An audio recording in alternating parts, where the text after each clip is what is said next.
I was at 8,500 feet over the San Joaquin Valley when my Comanche 250 engine suddenly went completely silent.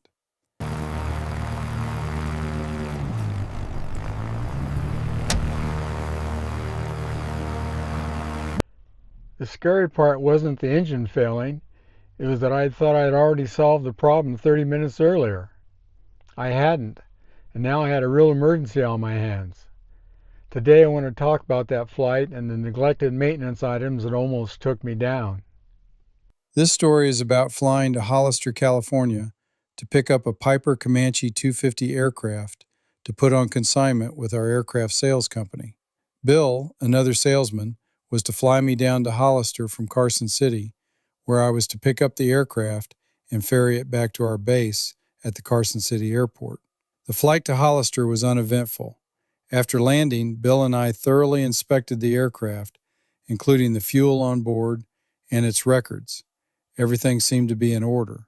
Finally, I climbed into the Comanche, started the engine, taxied to the run-up area, and finished my final before takeoff checklist. I took off and headed up Pacheco Pass as I climbed out to the east. About midway between Hollister and Modesto, my engine suddenly quit. I immediately switched tanks from the left to the right, and the engine roared back to life. Because I had visually checked the fuel level minutes ago, I knew there was plenty of fuel in the left tank. From previous experience, I was certain the engine failure was due to some sort of fuel starvation issue. I now planned to land in Modesto, the nearest airport. While en route, I experimented by switching fuel tanks back and forth. Not too long after switching to the left tank, the engine would quit. Upon switching back to the right tank, it would restart. I assumed the problem was specific to the left tank.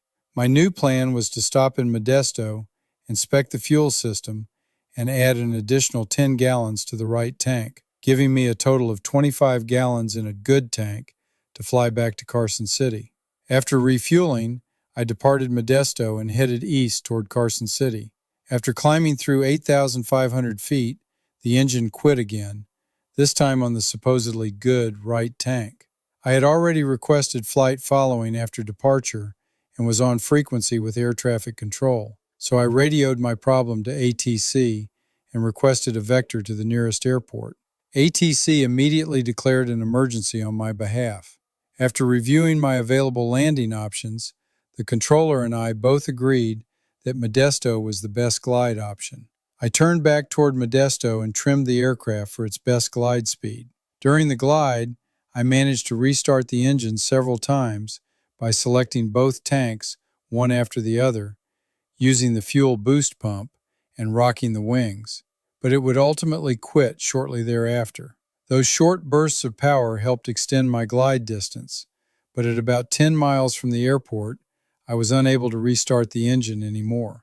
ATC advised that fire and rescue were standing by. I was given vectors and priority handling and eventually saw the Modesto airport out in front of me. At that point, I was hopeful I could make it. However, the windmilling prop, which previously enabled the restarts, now acted as a speed brake, hindering my glide performance. The nearer I got to the airport, the nearer I was to the ground. I had originally departed runway 28, the active runway at the time, but there was no way I could make it back. The tower controller had me in sight and realized I couldn't make 28 and suggested runway 10, which meant a 10 to 15 mile per hour tailwind upon landing. At this time, I was on a diagonal, extended left base, pointed toward the runway 10 threshold, my only choice. I held off extending gear and flaps until the very last moment on a short, modified final.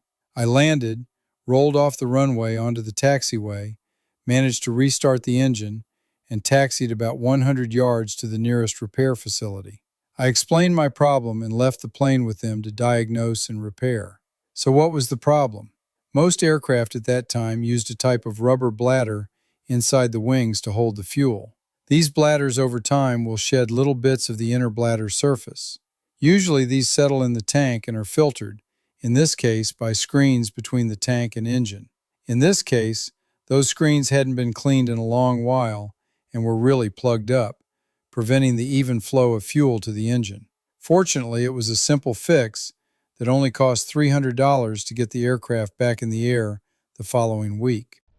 The moral of the story, don't do what I did. If you have a similar problem, land the aircraft as soon as possible and have a mechanic check it out before any further flight. Unfortunately, this wouldn't be my last engine failure. More of these to come.